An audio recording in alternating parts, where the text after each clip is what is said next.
What's going on YouTube and Twitch? This is Jay Palinko giving you guys a happy new year and a new segment that I've decided to go ahead and do for you guys. This is a little bit of a live stream because I don't like to record videos a lot.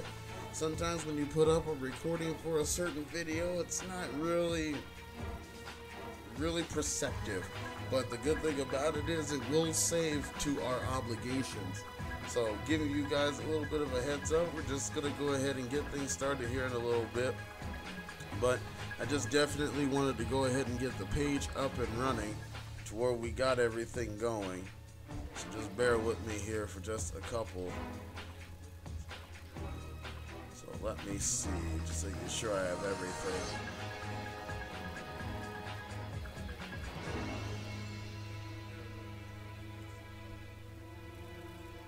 Let's see.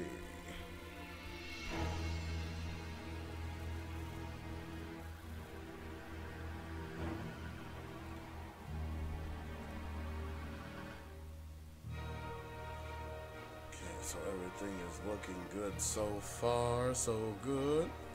Just making sure that it is.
Alright, so I think this is good to get things underway and started.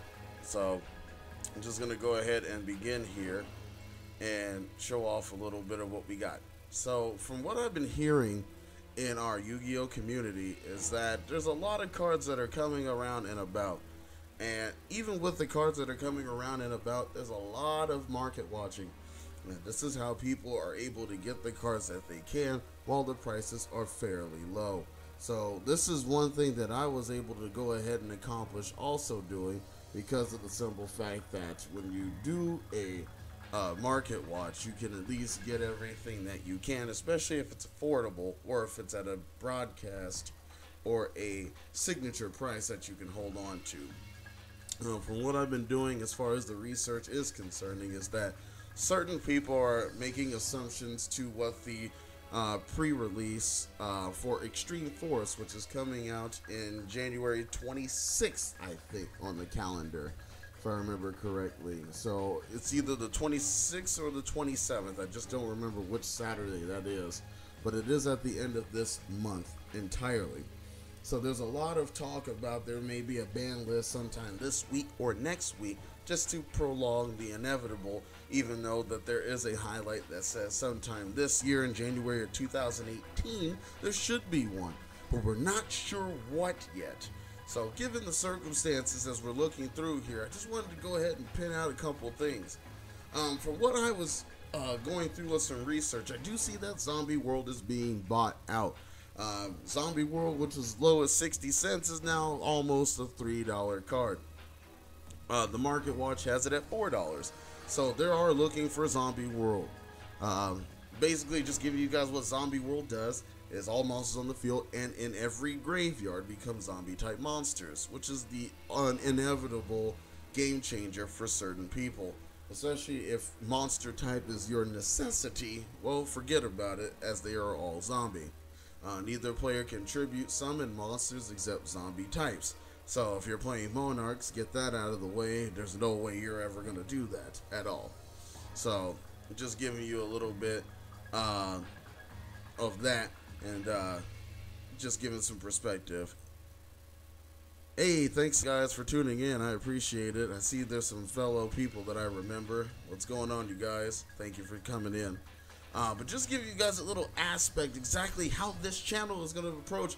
There's going to be new changes, and there's going to be a lot of gameplay talk as we go through here, because this is like my big thing, and Yu-Gi-Oh seems to be the best part of it.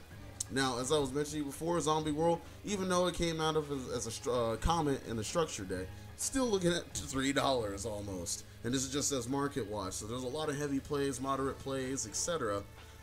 There's also some duelist leagues that came out. So right now that even got bought out, and the only one left is blue. If I scroll down here just a little more, the green one has got no more in stock, the purple one's got no more in stock, the red one's got no more in stock, and I think that's just some other game or whatever. But the reason why Zombie World is being bought out is because of this character, Vampire Sucker. Now, as odd as the name sounds, I'm pretty sure in the TCG they're definitely going to change that, because not only is it a girl, but the way Vampire Sucker is presented, that's really not the case in this matter. And there's a lot of people who are like, oh my god, I can't believe Japan would do this. But that's okay. I mean, they may just have a different philosophy than ours, which is why we have Konami, who changes the name on just practically everything that either sounds cool or amazing. But this one may be derogatory to certain people, especially if those are usual girl players in Yu-Gi-Oh tournaments and such. We definitely want to grow that community to where we can all have fun. Now, given the circumstances with Vampire Sucker, she is a Link 2, which means you are able to summon monsters out of the extra deck that are pointing in the bottom left or bottom right hand corner. You will have to use 2 zombie type monsters, sending them to the graveyard in order to summon this in the extra monster zone, which is very easy in certain cases. I've seen a 60 card Lightsworn deck summon this no problem, and they were able to manipulate the board, especially with Zombie World being at 3 in this TCG formatting, because nobody cares about Zombie World until now. Now, if you would tribute a monster for a tribute summon, you can tribute a zombie type monster your opponent controls as if you controlled it. Now, given the circumstance of this, you can only activate each of the following effects of Vampire Sucker once per turn at the bottom. This mandatory effect up here, if you were to tribute a monster for a tribute summon, is continuous. So if you play things like double summon and you clear your opponent's board just by attributing zombie type monsters, guess what? Zombie World makes them zombie types. So given the circumstances, you can use your opponent's monsters for tributing summoning things like Ill Blood or Red Eye Zombie Dragon, things of this caliber, so that way you can make your plays more extenuous and more fulfilling. Now, each effect of Zombie or Vampire Sucker has a distinct ability, especially if Zombie World is out too. First effect is you can target one monster in your opponent's graveyard and special summon it to your opponent's side of the field in defense, and if you do, it is treated as a zombie type. So even if you don't have Zombie World, the monster can become a zombie type. So that's right off the bat amazing. So you're like, okay, well, I'm just going to give you this guy back.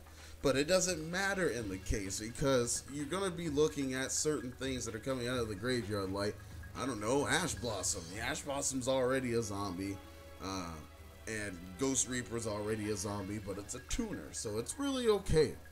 Now, the other effect once per turn gives it away, because who needs card to save for turn when you got this girl out?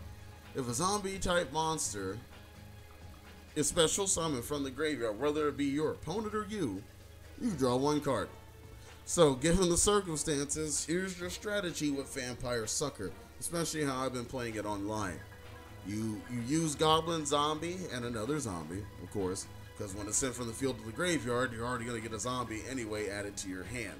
So you use Goblin Zombie, and you summon another zombie, and you play this girl. Now, I can target a monster in my opponent's graveyard, special summon it, and in defense, it is treated as a zombie type monster. Now I activate double summon, which allows you to go ahead and make another play, which will allow me to tribute that monster and summon Red Eye Zombie Dragon. Now, with Red Eye Zombie Dragon, anytime it kills a zombie, I get to take control of it. It doesn't even go to the graveyard. So it's really awesome in regards to it. So when you play Zombie World, you just basically have full control because no matter what monster your opponent plays, it's still a zombie type. So you're going to be able to take control of the zombie type monster that's on the field when you use her effect to bring one out of their graveyard. And then at the same time, you get to draw a card. So it's really, really, really, really, really good. Even though each of the following effects down here are once per turn, it's still really nice to have. Now, because of the simple fact that Card to Save Return is banned, there's a lot of people who may say that Card to Save Return should come back at 1. I would think so because there's a lot of draw initiative in this format to not even give a care about everything. Like, people play Pot of Desires at 3, or they play Allure at 3. You know, Allure at 3 is amazing, and so is Pot of Desires, but at the same time, not many people want to banish 10. Like, they need another draw card in order to make it work. And then also Allure of Darkness is really the initiative also that makes it even better. So those are ideas to think about, and that's enough about Vampire Sucker.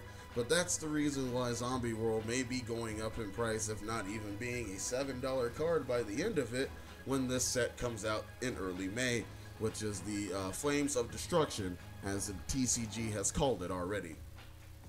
Now, given the circumstances, here's more of a little market watch. Skill Drain. A lot of people want to see this card come back. It's going to be one of those things that is going to just dramatically be a game changer in this set. Skill Drain being right now a $4 to $5 card. Market Watch has it at $6. The price is still going up. If you get it out of the battle pack, it's like $7 to $8. If you get it out of Dark Revelation, it's about $4 to $5. And these are just light plays, so we don't even know exactly what near mints would cost, but that would just be beneficial to you if you have skill drains laying around. I'm pretty sure some store keeps are looking for it right now as we speak, due to the fact that this card alone is just some money making. If you get the turbo pack, guess what? It's about $25 now. So if you couldn't get it before, you can probably get it now. Still a little cheaper on the market. I remember when it first came out, it was $45 a pop, and it was at $3. So that's why the price will raise as it goes. But many people may also say that skill drain should be at $3 in this format as well, as this entirety of ability makes this format interesting. And right now we're going into the Extreme Force era, and there's a lot of cards out now that made skill drain a mained trap card. Not many people do traps because, well, trap cards are just one turn sets, you gotta wait. But this is really good. I mean, it stops a lot of monsters on the field, and while they're face up on the field. So if your opponent were to flip one face up, guess what? Its effects are negated. I mean, it'd still be activated, but it's not going to go off. I mean, they can chain to it, which is pretty beneficial. You know, things like Zero Gardener has no effect on the field, but you tribute its cost, it still affects because it's no longer on board, and your opponent loses 0. So there is some benefits to this. Older cards like Beast King Barbaros being a 3000 beater, you know, just in general cases, like if you have skill drain out and then you play Apocalypse Towers, you know, back when Cleforce was like a tier 0 deck and skill drain was main, you had an unaffected spell and trap card person, including the effect of being basically a I can't attack you or activate any effect, because any of the star levels it had, it was like level 10. So the only way that you could basically get it off the field is just another level 10. And it was very hard, that format, so Cleforce did definitely top a lot. But skill drain now would be very, very good because of all the hype on these link summoning monsters. So I definitely see skill drain being one of those cards that is coming back in popularity. You can definitely get like things like Dual Terminal or Gold Series. These prices are just going up, up, up, up, up.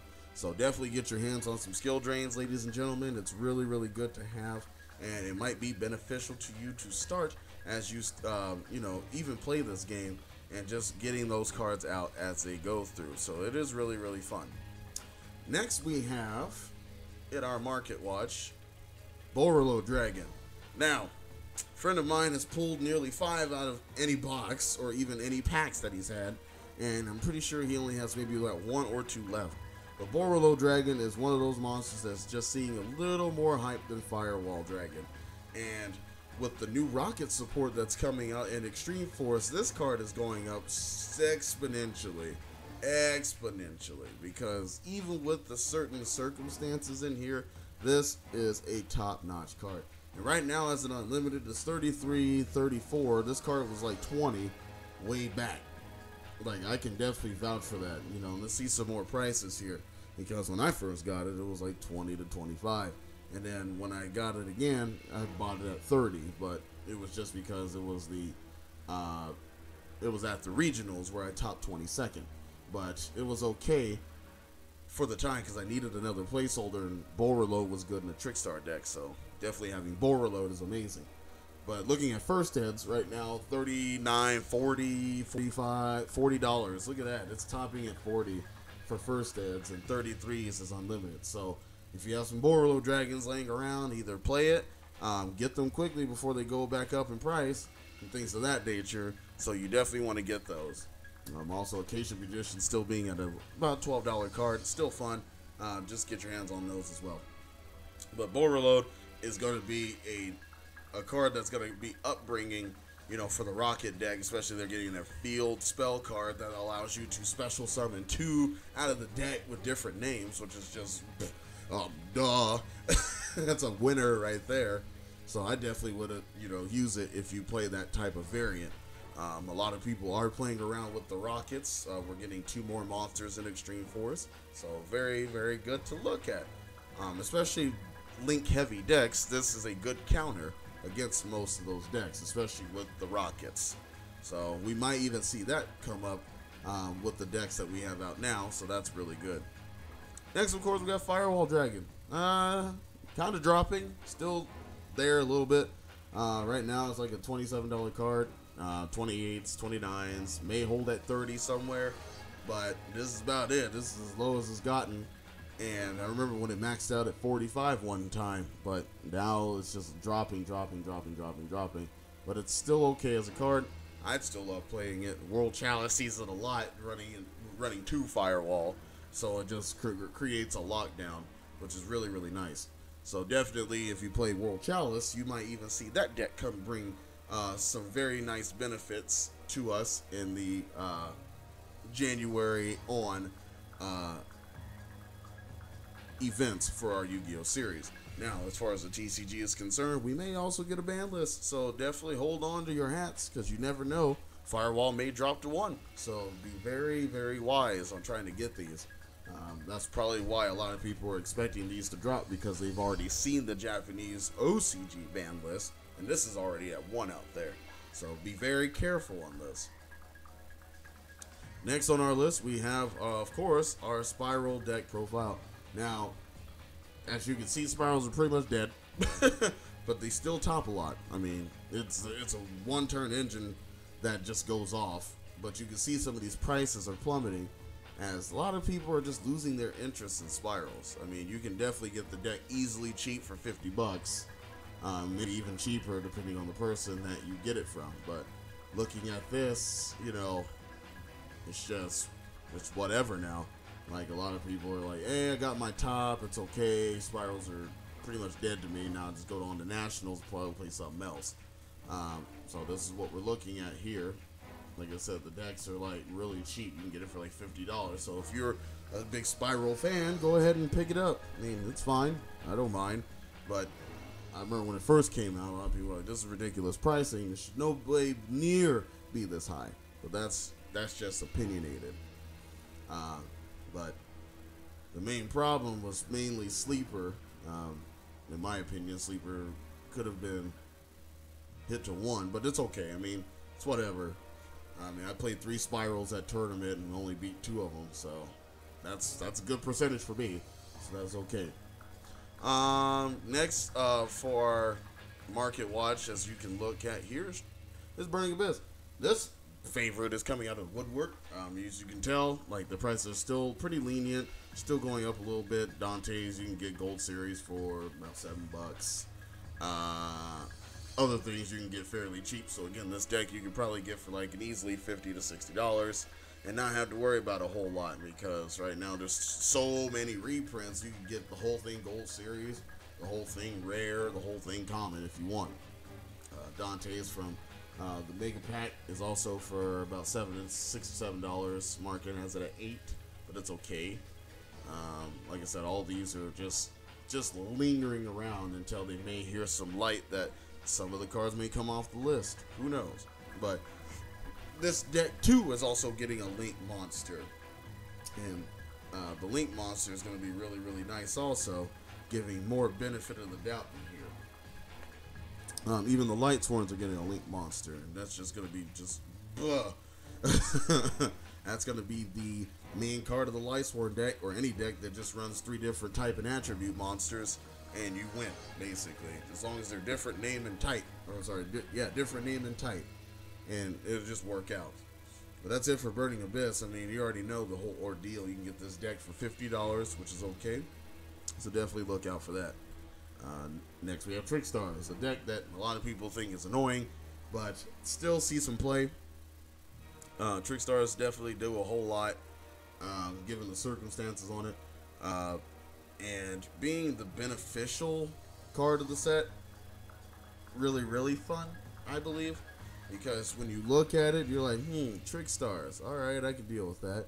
The field card basically gives you everything you need. The Stratos of the deck gives you everything. The hand loop winner right here basically gives you everything. And of course this card. And this card was like 24 last time I see it. I see it going down, but it's alright. Lily Bell sitting at about $3 coming out of the OTS 6, which is okay. So that's just beneficial there.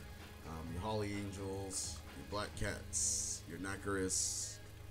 Cards that people would normally not play, but if you just want to collect the Trickstars, you most certainly can. That's what they're here for. Still a good deck even today. Then we have Card of Demise. Now, a lot of people say that there is a reprint for the Card of Demise and a future structure deck from Kaiba, which is okay. I mean, Card of Demise is Card of Demise. Get it while you can. The price is actually really low.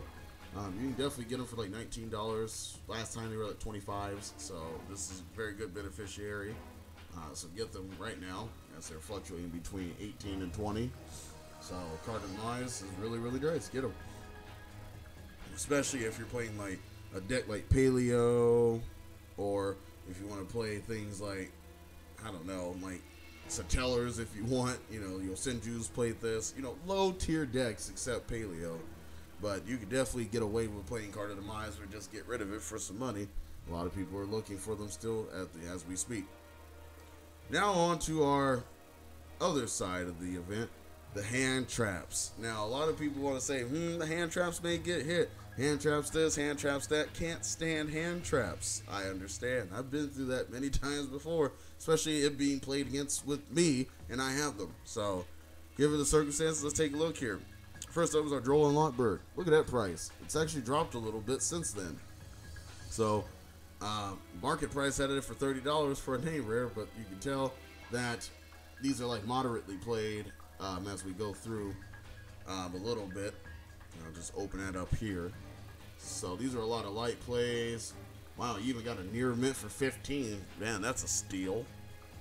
So these are good name rares to get, but the shipping is whatever, you know. But these are really nice to get right now when the going is going. So definitely get those. The supers are still going for a little bit too. I mean, they're like 19 to 21s. So basically, if you got them, either play them or get rid of them, because they'll probably even see lower value as we go through the archive of our hand traps, as there may be only 1 or 2 decks that play Droll and Lockbird, which is Trickstar or Spiral. So this is where that would end.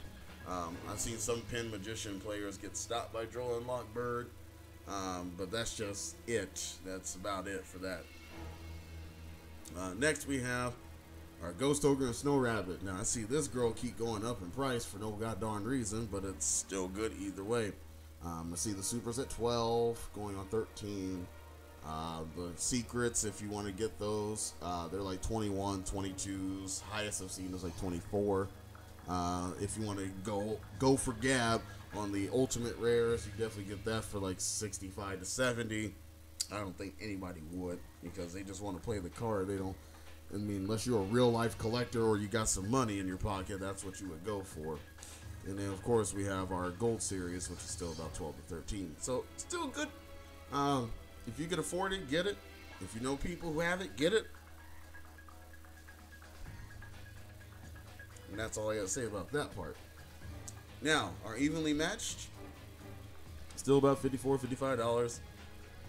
As we go through, it's a lot of people who still play evenly matched. I mean, a lot of people got rid of them just so they can make the money back. But I may see, this card may see a little more play as we go forward. But it's still one of those cards that's just like, meh. I mean, if you got it, cool. If you don't, you can still play the game. You know, it's only like a game state changer.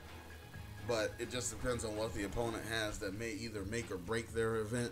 So, it's whatever. Like I said, that was just one of those ooh cards. You know, it was new at the time. And people were like, yeah, let's get it. You know, but then they really were into it. And they were just like, no, I don't really like it as much. So, that's where that stands. And of course, finally, we have our Ash Blossom and Joyous Spring. Well, this card has not dropped a lot lately. You can get a light play for 73. So this card is still reigning supreme. We have a 75, 77, 79, almost $80 card still. So this card has not dropped since any way, shape, or form. I believe this card will not drop in any way, shape, or form.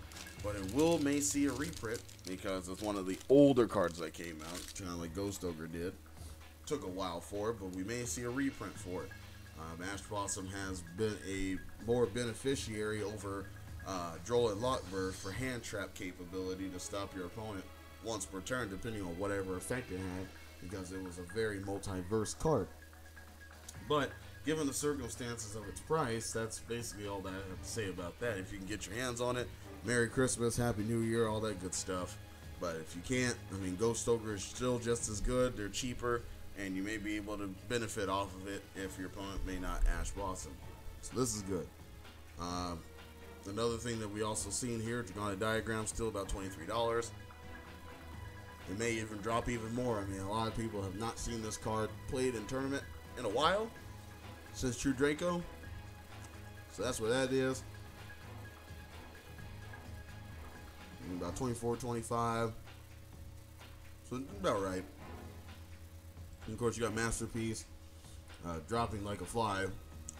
Gets to about 10, and then it drops back down to 9. Still fluctuating, so not many people are picking up the True Draco stuff. But it's still a good deck. I mean, I'm not even gonna lie, I like it a lot. But there may not be enough room in this format for it. Let's check out the Weather Painters.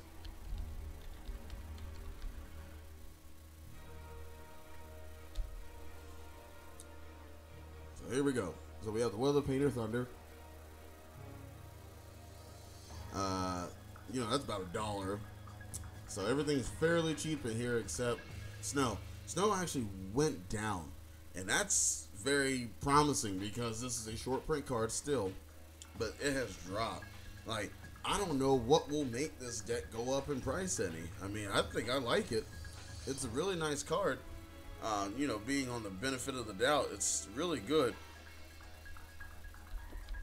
But I don't see it being used. Like, I've seen one person at the regionals before who may have used this, and he played the entire deck, but I was just like, oh my god.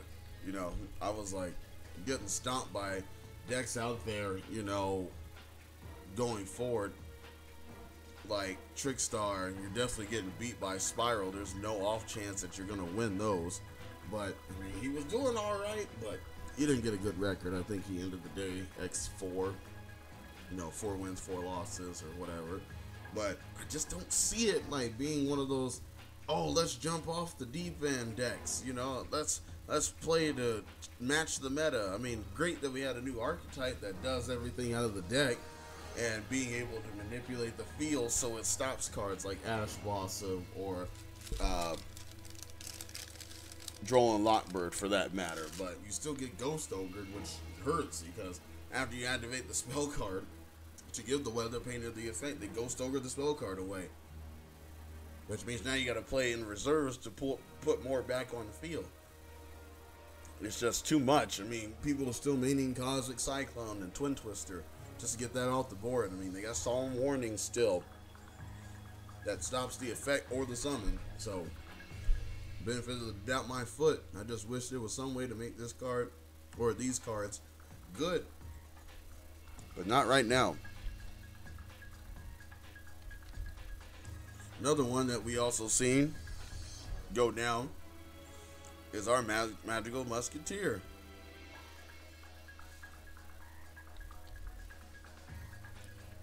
Oops, I put the wrong one in there. There we go. So, with Magical Muskets being a thing, it's still also hurting. And with that being said, I mean, given the circumstances, it's just like, ugh. I mean, when I first got it, I bought 2 boxes, and I pulled everything out of it. Now, I was thinking, I was like, yeah, this is gonna be really great. I can't wait. But then I was looking at it, and I was all like, oh boy, this is a nothing right now, and it hurt it so bad. Like, this deck was like hype all the way through. I mean, $30 Caspars and $20 Starfires, like $13 Cross Dominations. Like, this deck was going to be the upcoming of age. But it didn't do anything at that YCS last year. Like, it did nothing. And there was a few people who took this deck and played it also. And I was all like, are you sure you want to play this? I mean, it's not going to do anything because a lot of people are still playing Spiral and maining Trickstar as their go-to decks. He's like, yeah, I'll play it just to, do a little bit of play testing and try to play around it. But I tell you what, without hand traps, deck like died. I mean, look at Caspar. From 35, cut in half. Like, whoa. Like, oh my God. I would never, ever seen the day that a $35 card got cut in half in a month. Like, it had hype for a minute, and then a month later, it just drops. Like, just like, nope, I can't sell these, so I'll just lower the price. And a lot of people who pulled these were selling it to stores. They were just like, no, it's not going to work for us. Like, this is like, I think this is the highest card in here. I mean, good, it's a searcher, but still gets stopped. Like, it's a searcher. So when you play things like hand traps, like Ghost Ogre, Droll and Lockbird, Ash Blossom, like, it just does nothing. Like, and they don't even care about the zones because most of the zones are picked up with negate. Like, it's amazing to see this deck just flop. And I was like, I thought it was going to be the new upcoming thing. Like, I played it around a little bit, did a couple test plays online, was thinking I was top notch. When I came to the Spiral player, I was like, ugh. I'm like, I have no plays in here. Plus, it dead hands a lot. So I don't know. I don't think that this deck will do anything. Like, it'll be something, but I don't think it'll do anything right now. I mean, there's still more archetypes coming out right now that we're looking at. Look at this, $12. Like, this was $20, so it's still holding on to value, but it's almost matching Caspar in price. So that's all I gotta say about that. I mean, this is the special summon out of the deck, which is okay, but again, Ash Blossom stops Starfire. I mean, you just really no winning for it. And that's it for Magical Musketeer. I mean, I wish there was something more I could say about that, but these are for the archetypes right now that we have. But that's okay. I mean, Pendulum Magician you can definitely get for $30 or a little more than that if you want like the high extra deck. That's about it. Let me check out World Chalice. Now, a lot of people are not really caring about World Chalice right now because they're like, well, I don't think it'll do anything either. But I've seen this deck in action, and I even have the deck myself, and it puts hurt on the board. It does. Like, if you go first, just consider your opponent game, basically. And right now, look at these values, like $1 to $2 on Lee. Like, you can build this deck for cheap. Like, it's about $70, $80, on budget. But if you want like your extra deck at max and all the good cards, it's probably gonna run you about 100, 120, you know, or a little more now because things like Borreload or Firewall, running it at 2, it's not a cheap card, so you definitely want to make sure that everything in here is going to be good. I mean, $10 Ningirsu is still okay. But this is it. Like, this is all the World Chalice had right now. This is like the game winner right here, World Legacy World Chalice. If you get one of these and you tribute for it, you get 2 out of the deck. So it's like, there's wow. So a lot of hype also running around this. So if you want to build World Chalice, you can. And look up YouTube videos that show that World Chalice stop a whole lot of decks. Like, I've seen to where the entire extra deck, extra monster zone for both zones were taken because of how you can manipulate the board. Like, you can wrap it around, have 6, 7 monsters on the board.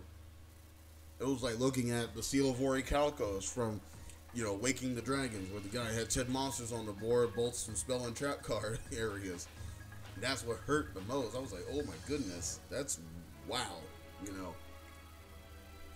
That's what World Chalice is. So one of those things that a lot of people are saying, okay, what are the decks that are coming out that may be beneficial for this format? You still got Spirals. You can get the deck fairly cheap. You can still play it. You got your Trick Stars, still a good card, or Stars, still a good deck. May not be in the price range where you want to look at it, but it's still a good deck. You can play it without all the hand traps. I mean, you stop your opponent right away with just the cards that you run in the deck for Trick Stars. I mean, you can do your own variant. I've seen a Trick Star artifact do some magic. It was really nice to see. Different variants. So use your imagination. It may not be the tier 1 deck that you wanted because of all the cards being high in price, but you can still play the game. Yu-Gi-Oh is not dead. It's just market hype. That's all it is right now. So if you have an innovative imagination that you read every single card and you put them in the deck, do a few play tests, and you think it's going to be boss, play it. I mean, there's really no ins and outs of what's a good deck, what's a bad deck. You just got to know how to, move around certain strategies that are already being manipulated from the both OCG and TCG realm when people look at tier 0 decks. So you got those two. I mean, you still got you got World Chalice now as a contender. If you go first, you make an unstoppable board. You go second, hope and pray that you can make the unstoppable board, because it may just depend on that 6 card, or if you have the 5 in your hand that you needed to play, then that's all you needed. So there's a lot of play testing with certain decks in here, so that's why that's also good. You still got your 60 card Light Swarm variant. I've seen Infernoids being a 40 card deck now. They don't like running 60 cards anymore because that grass is greener being at 1 is hurting them. But 40 cards, that's still a really nice deck. You got the Shadal Fusion continuous spell, the Void Imagination, that does a whole lot for them. So that's really, really good. I mean, they link summon, great. I get a 3400 beater Tiara on the board. It does a whole lot. Plus, you play things like Elder Entity Natis. You throw 3 away out of the extra deck to the graveyard if you use 6 monsters. So that's just a beneficiary right there. Plus, with Natis, it's a chain 3. Or you get 3 chains out of it, depending on whichever ones you want to activate first or last. So when you send it to the graveyard, you pop in cards on the board. So it's like, wow, Natis is just a one-off. And a lot of people like running that at 3 now that it's out. So, I mean, it's very innovative. There's a lot of decks that are coming out now. I mean, we're getting counter fairies soon, or at least the fairy archetype that can do counter fairy support at its maximum. So that's also going to be a contender.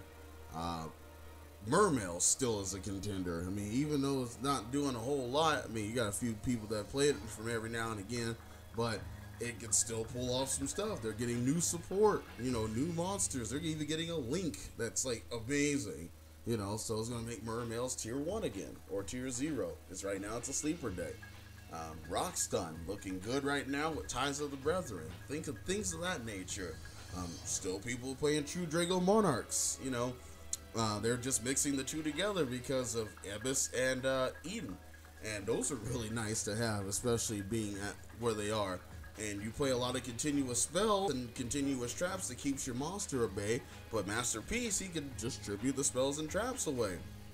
So that was a little rhyme there, but in regards, it's still really nice. I mean, you got your Exodia decks, you got your Final Countdown decks that play really slow. You still got some synchro plays. I've seen some people running synchro decks. I mean, there's a lot of innovative decks that are out. You got invokes that are still running rampant. You got fluffles that just abuse the heck out of Mrs. Radiant just so you can play more now. It's like, it's unreal.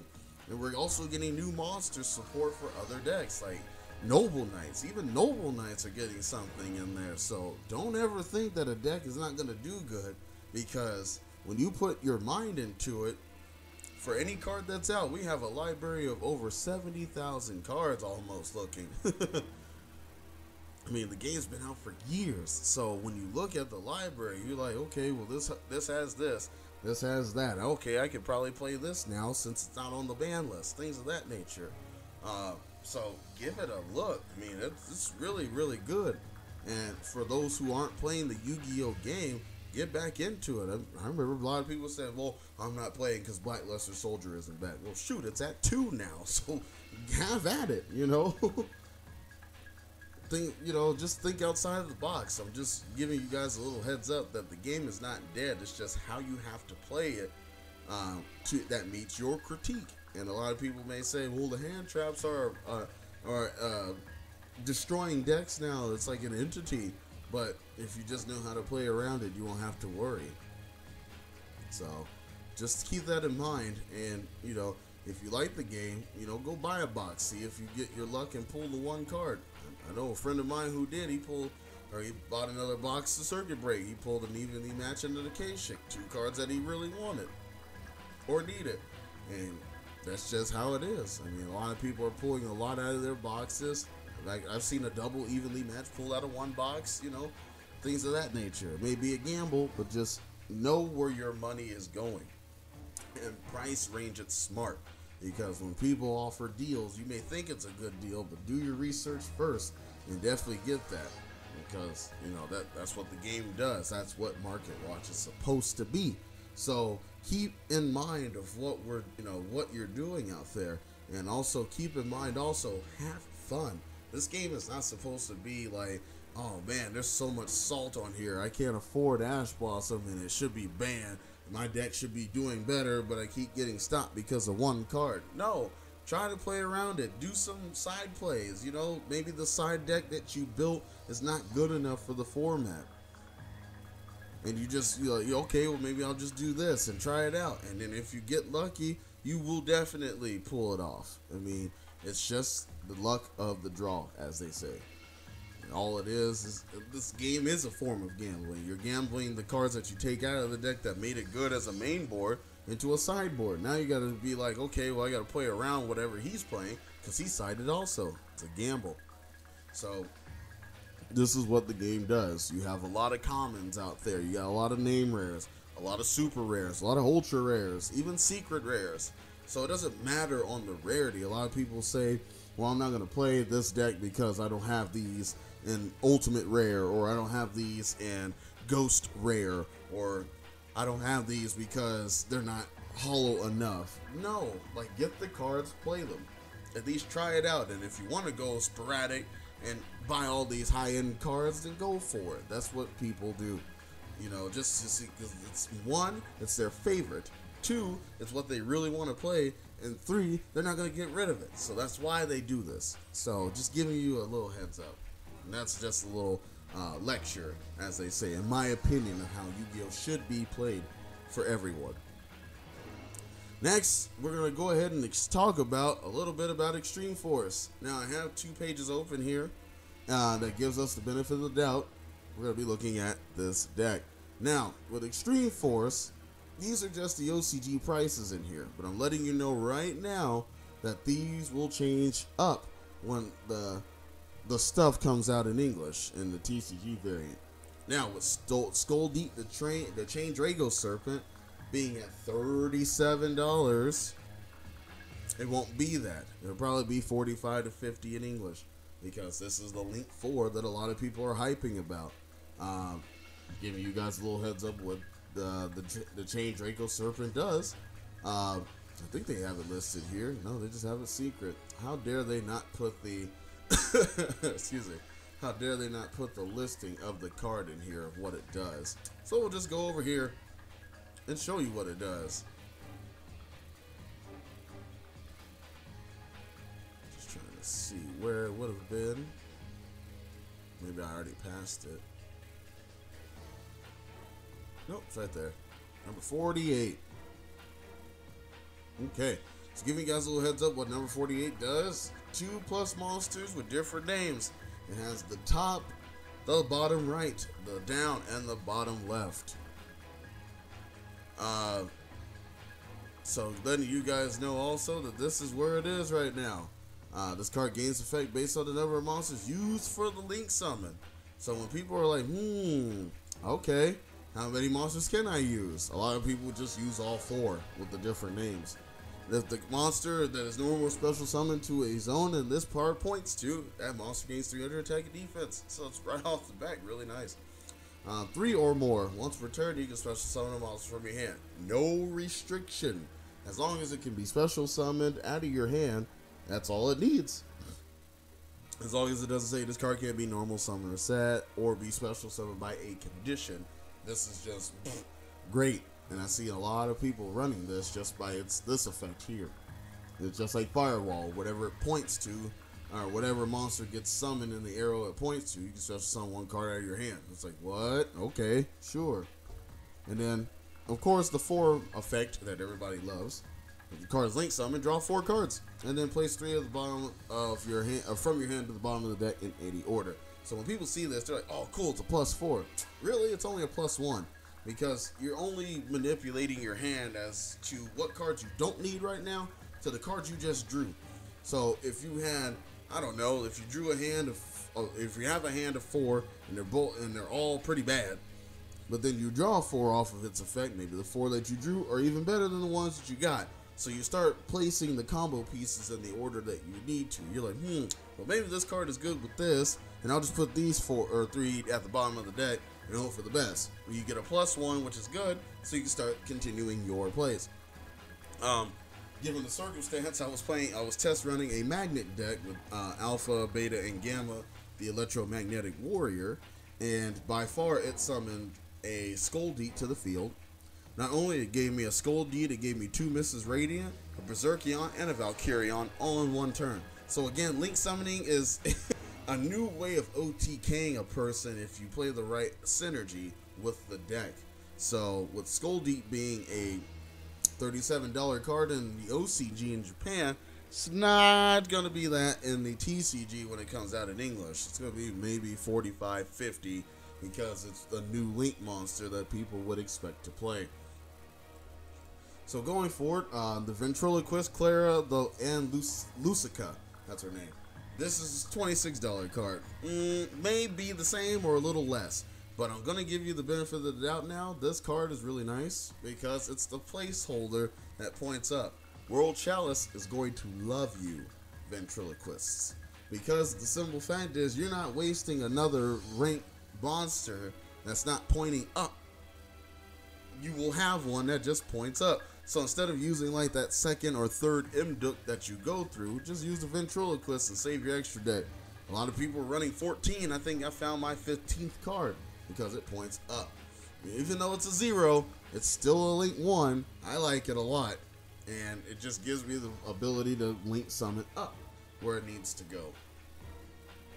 Now, a card that I've been wanting and I plan on getting is the Inspect Border. Now, giving you guys a little bit of the heads up of what the Inspect Border does, or if you've already seen it before, you already know what it's going to do. This probably will be a really nice price card. I don't think it'll go any lower than what it needs to be, but I'll definitely buy them if people pull them. But what Inspect Border does is it can be normal summon or special summon while you control a monster. So this has to be the first monster you summon before anything else. And even though it's a 2000, its effect is really nasty. Each turn, each player can only attempt to activate a monster effect up to the number of monster card types. So, if you have a Ritual, a Fusion, Synchro, Exi, Pendulum, or Link on the field, you're allowed to activate at least 6 effects. But if you are that person who doesn't really run an extra deck, and you only play regular effect monsters, and the other opponent didn't play anything, guess what? You aren't going to activate a whole lot. So, this is really nasty. So, especially like if your opponent were to go Pendulum Magician, do his play, and he's only looking at expect border on the field, he's only going to get 1 effect. Mainly because of the Pendulum out of the extra deck. And that's it. Only attempt to activate monster effects under the monster card type. So if he plays a Pendulum, he only gets 1 Pendulum effect. If he plays a Ritual, he only gets 1 Ritual effect. If he gets a Fusion, 1 Fusion. If he gets 1 Link, guess what? That's 1 Link. You ain't going to be able to go off like you did before because of how many that are on the board. So it's very, very nasty. And this card is like the Trap Stud or the Rock Stun that I was looking for, because it just gives a nice taste to the ability of limiting your opponent like skill drain with this attempt. So he won't go a whole lot, and especially if you just have expect border and he's only looking at 1 Link monster, he's only going to be able to get 1 Link effect. But that would be only after he summons yet another Link in its place. Because remember, he can only attempt to activate monster effects up to the number of card types on the field. So his first Link monster is dead until he summons yet another. So that's where that comes into play. And I think I like this quite a bit. Because if your opponent only Exes and they play Babushka, well, that's the only one that'll be able to attempt to activate monster effect. Which will probably be the defense. So that... But he has to control another another Exi monster on the field in order for Babushka's effect to resolve, basically. Because that'll be the only one attempting to activate the effect. So, if your opponent shuts you down, he says, oh, I got Babushka. Cool, now I can stop you. You play Inspect Border, Babushka's initial effect to switch your monster in defense will not go off because it's not negating it. He only has 1. Now, if he have like Utopia, the Lightning, and Babushka, then he can only activate Babushka once, which is very, very nice. So keep that in mind with Inspect Border, and definitely let you know this very continuous play can definitely be skill drained and still uses effects. So it's nuts. Like I like it. I like it a lot, and it should not be $18, but I'm glad it's there in Japan, and I hope it'll be even cheaper out here for me to grab at least 3. The next on our list is Localized Trunade. Localized Trunade is the giant Trunade that we wanted, but not really. And the reason why I'm going to go ahead and say that the Localized Trunade is the Trunade that we wanted, but not really, is the reason is this. It only returns all set spells and traps on the field to the hand. So, this is really nice because it stops your opponent a little. Now, if your opponent is playing like a really, really heavy base, I don't know, back row, Localized Trunade will definitely help you. So, if you know he's got the Solemn Strike on the board, or the Cosmic Cyclone, or things like that, you can definitely play this now, and hope your opponent responds to something, because he's going to waste this card. Maybe he didn't want to activate it right away, but you have your Localized Trunade, which is a normal spell. So, it would have been funny if it was a quick play, then this card would not be 16, it'd probably be, I don't know, almost 100 and bam, because your opponent would go ahead and try to set some, and then on your end phase you activate and return them to his hand, and just, oh my god, you just stop him. But Localized Trunade being a normal spell, still pretty good, still really nice as a Renegade, but $16, yeah, I'll pass. I mean, I was thinking about getting 1 or 2, but I might get it later. But right now, that's not really that nice. Given the guys the circumstances, Jack Knights. Now, this is an archetype a lot of people want to play because it does a lot of field manipulation and a lot of field positioning. So a lot of people are like, I can't believe I can go ahead and summon a monster, move it to the side, do it again. So it just depends on column placement. Now, Remember, column placement plays a very, very, very nice strategy come forth now in these times of need or events. Because with Jack Knights running around, they're actually really good. And I've actually seen the deck in action. I've seen it summon more than 3 in one turn with just one card, being Senate Switch. Now, Senate Switch did definitely get an errata because you can't move your extra deck monster out of placement, but you can move anything in the main monster zone. So give you guys a little bit about that. When you play Senate Switch, you move a monster once per turn to a different column, so you be able to summon yet another Jack Knight out of your hand, which is superbly outstanding. Like, I was looking at it and I was like, dear Lord, maybe I want to play it. But a friend of mine wants me to collect it for him because he'll want to play it first. And I'm like, all right, well, I already got the deck I want to play, so that's okay.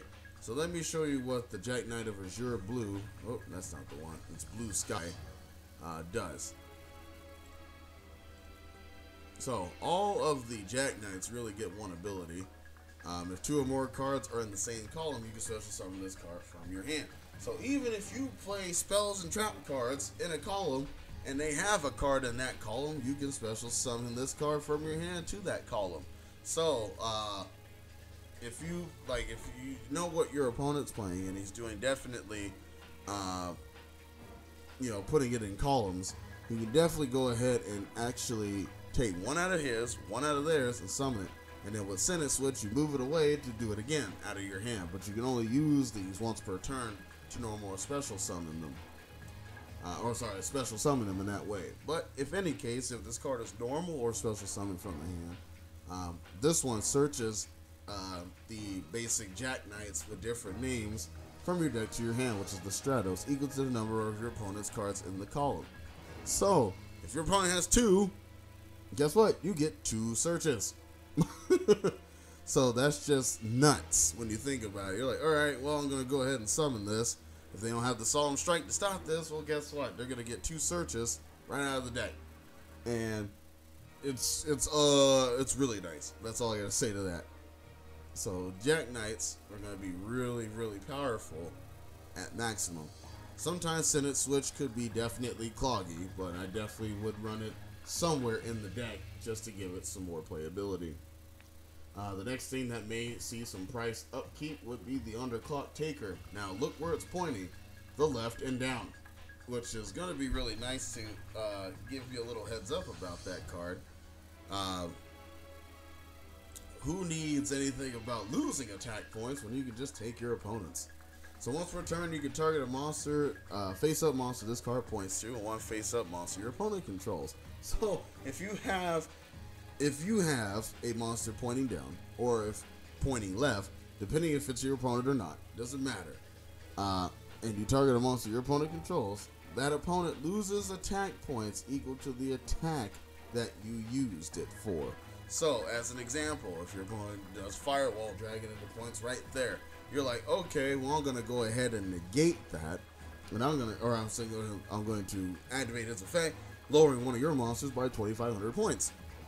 And it's really nice. Like, I like it a lot, and it definitely gives you a upkeep bringing to where you can definitely play this card at a maximum maybe 2 or 3. Basically, you would use it as a link to affect monsters, and if you really need to maneuver around and about, it just gives you what Xyz Rebellion Dragon can do once per turn until the end of the turn. So I like it. Let's go back here to our Extreme Force list. And most of the Jack Knights, like, I believe the Blue Sky is like 15-ish out in Japan, because they had it the longest. Out here, it'll probably be like maybe 20, 25. This one will probably be like 15, 20, just depending on pre-release prices. We're only talking about pre-release prices, not what they will be when they come out. And Jack Knights may be like the archetype that a lot of people will want to do. I know the Blue Sky will be a secret rare. This will probably be an ultra, or maybe a secret. Just depends on what they do. But it could be an ultra. The Purple Dusk. We have our mythical beasts, which are our pendulum monsters, our brand new archetype. Actually, it's an old classic with a new twist. So remember the mythical beast, Cerberus, that first came out. Now they have their own basic archetype with the pendulum cards, and it's really nice. I've seen the deck cool in play, and it plays well with Pendulum Magician. Even runs better by themselves, especially with spell counters everywhere, and you run Endymion. Ooh, unreal. I like it. Now, this card I want to talk about over here is the Gozen match that I really, really like. Sensor Differentiation. Now, with that card being a continuous trap, it is the card I was looking for based on Gozen match. Now, let me read it off to you. Each player can only control one monster of each type. Send all the face-up monsters they control to the graveyard. So, if your opponent is playing things like Lightsworn, and he likes to go off the deep end and, you know, pull out everything on the field, you activate Sensor Differentiation. This may put a stop on certain things, like for extensive reasons. Like, if you're going to play this card, you stop Wolf from hitting the board because he controls Illumina, you know, things of that nature. You stop you won't stop Lila, and you can easily pop that, but that's just an example. You can stop Spirals right off the back, you know. Oh, I summon a warrior, then I summon a fiend. Okay, well, instead of you summoning the fiend, I'm just going to stop you from summoning Sleeper, and you have nothing but fiends on the board, or warriors on the board, so that's about it. So this is the Gozen match that we're looking at, and I think it's really nice, given the circumstances on that. Now, we're also going to go ahead and talk about another card that I like to see in Extreme Force being played.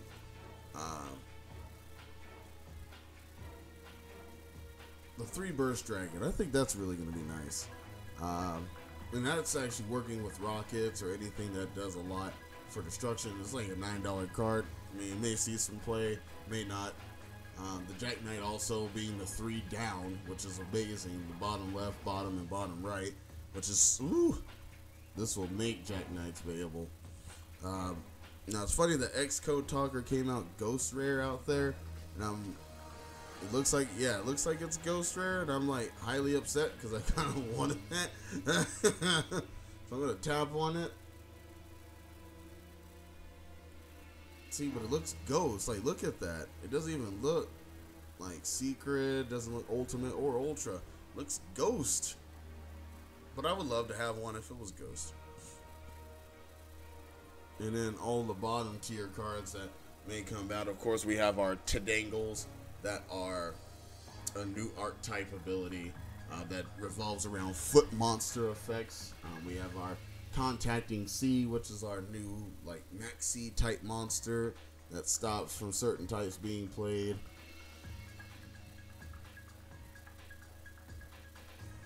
And then other things among that, like Magical Booster, which is good for mythical beasts.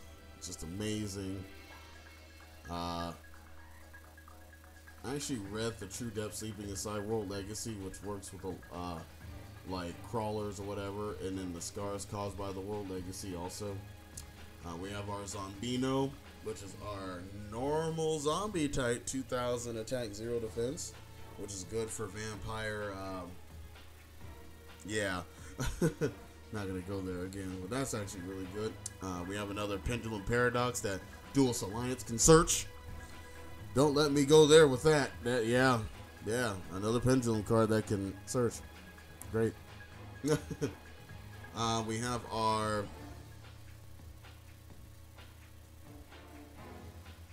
we have the new Dinosaur that can search your evolution pill without a cost, and it's really, really fun. And especially this being played, you can special summon this, ignoring a summoning condition out of the deck. So over text Codals, you win. And I think that's going to be a little more than 4, but that's all right. Now, on to a few more of the cards here as we go through. Critical Timing. Let me explain this. Now, I found that very funny when I first read it, but I think it's going to be really nice. And it should not be like $4 out in the OCG, probably because it's common, but it's okay. When your opponent activates a spell, trap, or a monster effect while they have a card in the same name in their graveyard, negate its activation, and if you do, destroy it. So when you look at it, you're like, alright, well, you have an Ash Blossom already in the graveyard. You're going to activate another one next turn. Well, this says no. Even though it's a one-off card and a lot of people may not see this played a lot, I like it. I mean, it does a whole lot, especially if your opponent played multiple cards, and they have one in their graveyard. This definitely will be a benefactor. So again, just because it's like a counter trap. So a lot of people are like, ooh, counter fairies. I don't know. I think this one may be the low tier out of them. But again, I just liked it because it was very interesting to see something that, oh, you have a card already with the same name in the graveyard? Well, I'm going to negate that and just stop it completely. So let's go to the next page here. So our Revolve Boots sector is our new field card for the Rockets, which allows us the 2+ out of the deck, which is really nice. The Doolittle Chimera for Fires, which is really nice, but I don't know what deck this could be good for. Maybe Brotherhood of the Fire Fist if it comes back. So it definitely gives a +5 everywhere you need to. So if you feel like running 3-axis this format, or Fire Fist in general, this will be your guy, because this definitely gives you the effect that you need it to. And it's only 2 fire types, so definitely get your hands on that. We do have our Scale Rocket, or Shell Rocket, I could say. That's our new rocket type monster that we're getting. A lot of cards in here that, I don't know, just doesn't appeal to me. I mean, I'll collect them for just collection reasons, but I don't know. Just don't see a lot of them being played. And that's just usually anybody in here. Let me see what Assport does. I only seen it one time. So let's check that out. Assport. It's a quick play. It's funny. Target a monster in your main monster zone. Move that monster you control to another one of your main monster zones. So, given the circumstances here, it looks like there's a lot of psychics on here, which is cool, but it could also work in Jack Knight's favor. So if you don't like running Senate Switch, this may be the card to go to, because you can target a monster in the main monster zone and move it. And that's actually really nice. I'm not even gonna lie, that's really, really good. As a quick play, a lot of people are like, I just need cards out of my hand, but I do love the field manipulation, just so I can summon other cards to their side of the field. So if one's getting in the way and you're like, this is not where I want it, this card just says, alright, I'll move it. I like it. So Jack Knights may be the new archetype a lot of people are going for. I've seen some Altergeist cards coming out, and I don't think I don't think it's going to be that great, but it's whatever.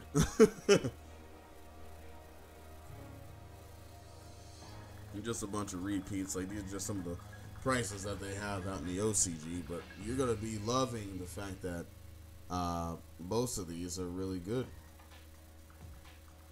And I think that's it. So, with the market watch that is on and around and about, this is what we're looking at here. And this is also Extreme Force. Extreme Force is one of the archetypes that we will be definitely getting in the upcoming set. And also we'll be looking forward to the OCG's release of Flames of Destruction for their current season. So, that's all we have for that, at least right now as we speak. Now, given the circumstances here, I'm going to go ahead and show you just a little bit more about what we have as card of the day. Now, when we talk about card of the day, we talk about a lot of strategies that a lot of people would like to do and also use. A friend of mine brought this up for me, and I thought it was just funny that nobody was running it, but I understood why. But I do see that it may give some benefacting effort for decks like Jack Knights that summon a lot, or Pendulum Magician that summon a lot, or World Chalice that summon a lot. Things that just say, okay, well, I have an OTK board right now, let me see what you got. This card is called Quiet Life. Now, with Quiet Life being the continuous spell card that a lot of people would just say, oh, shoot, I don't know. I see this being ran as a side card. I see some people running it as a main board, depending on how they look at it. Now, this can only be activated at the start of your main phase 1, which is good.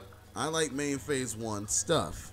This is where a lot of people are like, okay, well, it's going to be one of those cards that it's like Cold Wave, you can only do it like that. But this card's really nice. If you control no monsters, so this is like your first turn. Alright, I play Quiet Life in set 4, you know, if you're playing that kind of deck or anything like that. Now, if any player normal summons or sets a monster, that player cannot special summon. If a player would special summon, then they can't normal summon. So they're not going to do a whole lot here. So I summon Tour Guide in turn. That's just basically it. That's all it's saying right here. Or I summon a Excel Rocket or whatever for the ABC. So I play A, or I'll play Silver Rocket, or sorry, Silver Gadget. That's it. They're not going to be able to do a whole lot here, at least with Quiet Life being on the field. They don't have that opening destruction card that just says, oh man, I need to get this off the board. Please let me draw a Cosmic Cyclone, or please let me draw that Time Pendulum trap card, or please let me get the Twin Twister. No, this card's just going to sit here as long as it wants.